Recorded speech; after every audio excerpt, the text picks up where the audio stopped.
Бүгін, яғни Нұрғиса Тілендиев атындағы кіші өнер академиясында Атырау облыстық білім беру басқармасының балаларға қосымша білім беру оқу әдістемелік және ғылыми практикалық орталығының ұйымдастыруымен қола домбыра атты оқушылар арасындағы айтыс өтіп жатыр.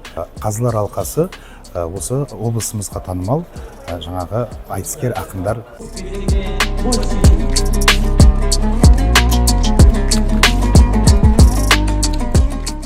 Қазіргі таңда үлкендерге алтын домбыра, студенттерге күміс домбыра болса, оқушыларға үлкен мүмкіндік ретінде қола домбыра айтысы ұйымдастырылып жатыр.